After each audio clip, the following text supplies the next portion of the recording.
Olá, boa noite. Eu estava pensando aqui num capítulo de João, do Evangelho de João, que ele fala coisas incríveis. O Senhor Jesus fala coisas incríveis aqui.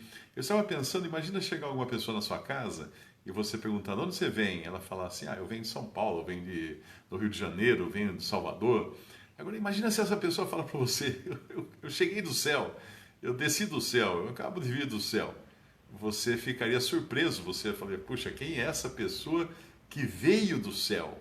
E é realmente no capítulo 6 que o Senhor Jesus repete várias vezes. Ele fala: meu Pai vos dá o verdadeiro pão do céu, no versículo 32, e depois ele vai dizer: porque o pão de Deus é aquele que desce do céu e dá vida ao mundo. Olha que coisa incrível, que desce do céu. Você conhece alguém que desceu do céu? Eu conheço uma pessoa que desceu do céu, o próprio Senhor Jesus Cristo. E ele continua dizendo, fala assim: eu sou o pão da vida, aquele que vem a mim não terá fome, e quem crê em mim nunca terá sede. E ele mais à frente fala: porque eu desci do céu. Eu desci do céu. Uau, o que é isso? Desci do céu. Onde estava esse ser antes? Estava no céu, porque é Deus. Quando ele conversa com Nicodemos, no capítulo 3 do mesmo evangelho de João, ele diz para Nicodemos: ninguém subiu ao céu, a não ser o Filho do Homem, que está no céu. Então, além dele ter descido do céu, ele era capaz de subir ao céu, ele era capaz de estar ao mesmo tempo no céu e conversando com Nicodemos. Isso é estar mais de um lugar ao mesmo tempo. Isso é onipresença, isso é um atributo divino.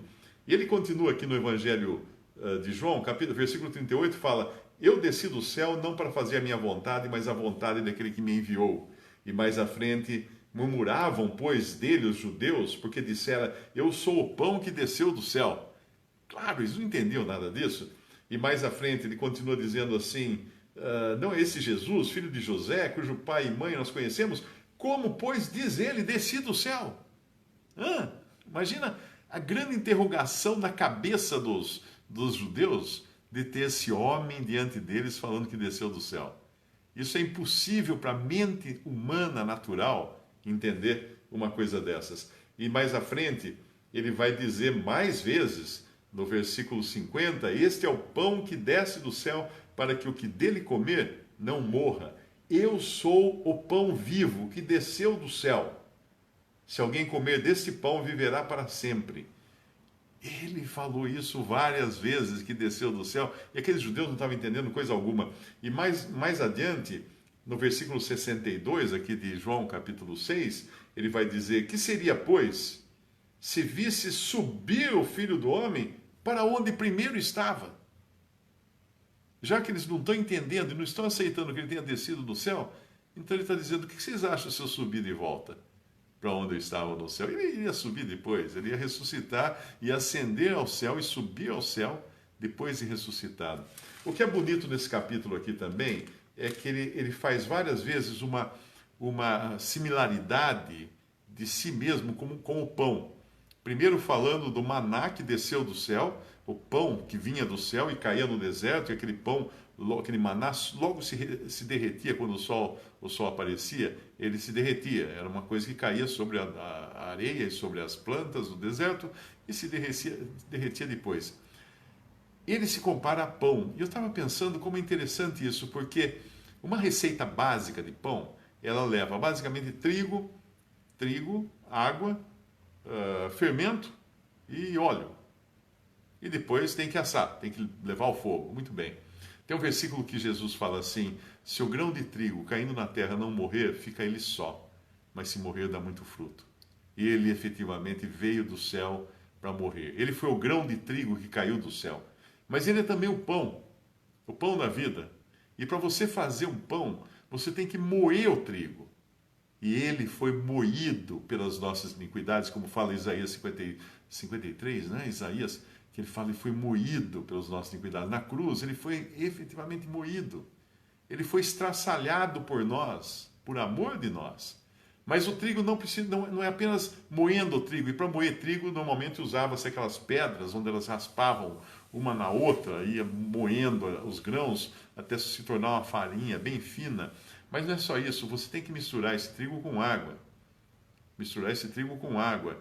E pense no que houve de água nessa morte de Cristo na cruz, porque quando ela é mencionada profeticamente, ele fala: as ondas e as vagas passaram sobre mim.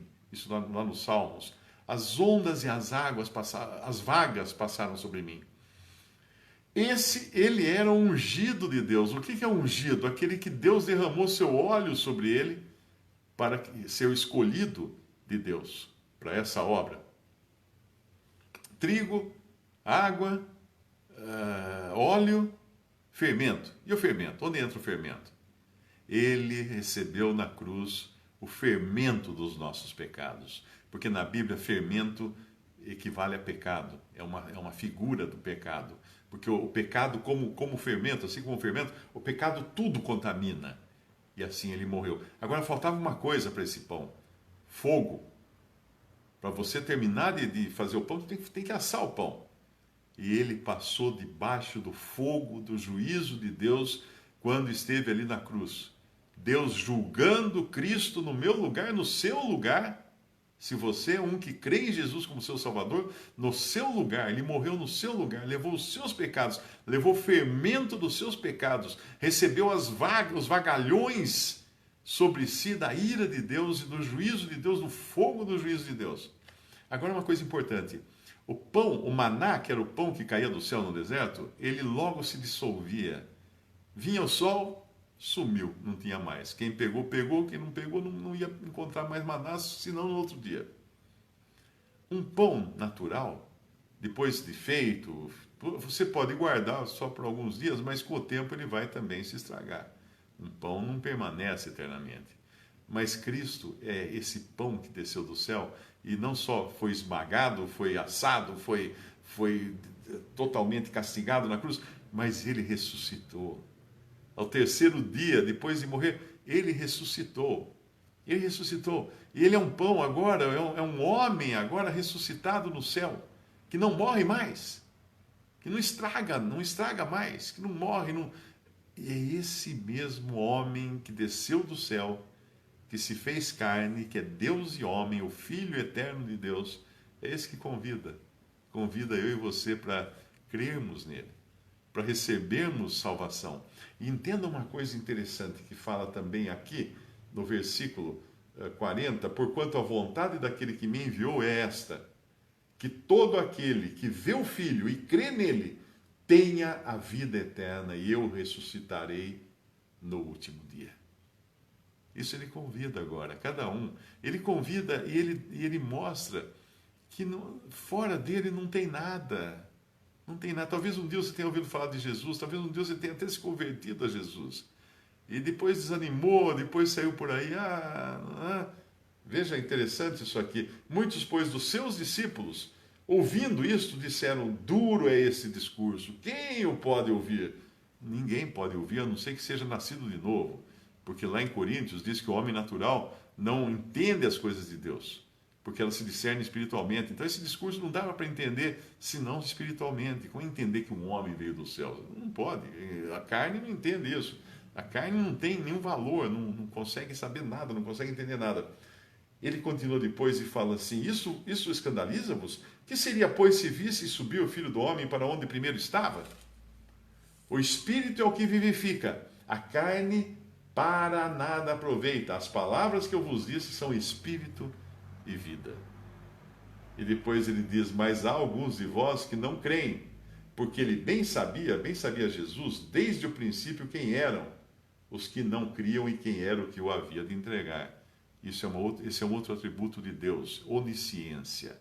Sabe tudo, conhece todas as coisas, conhece os pensamentos das pessoas.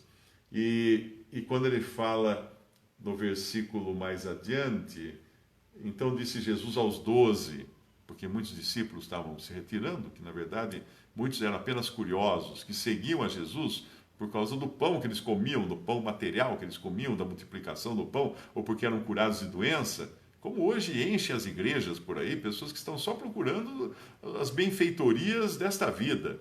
Não estão nem um pouco interessadas em Cristo. Estão interessadas só nas coisas materiais, nas benesses materiais.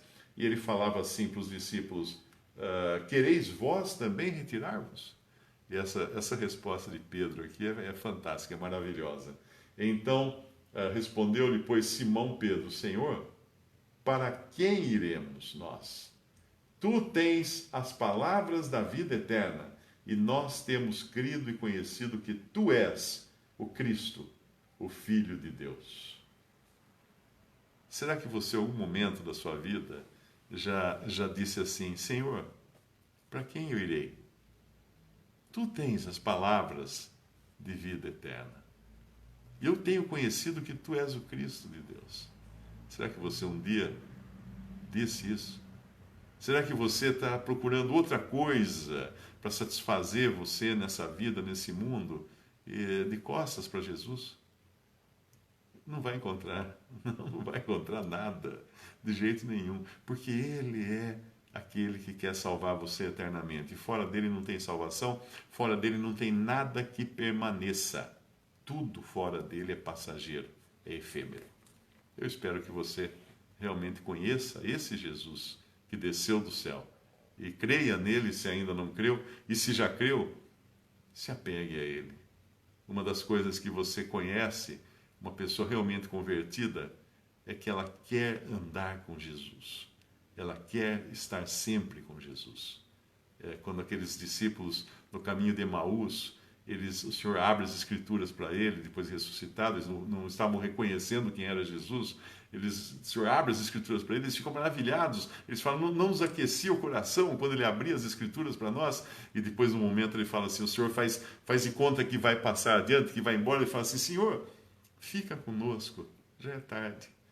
Esse é o desejo de uma pessoa realmente convertida a Cristo. Fica conosco, fica comigo, Senhor.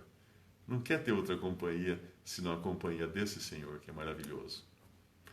Uma boa noite de sábado para você. Espero que possa voltar aqui uma outra hora também para meditar em algum capítulo, algum versículo da Bíblia. Grande abraço. Deus abençoe.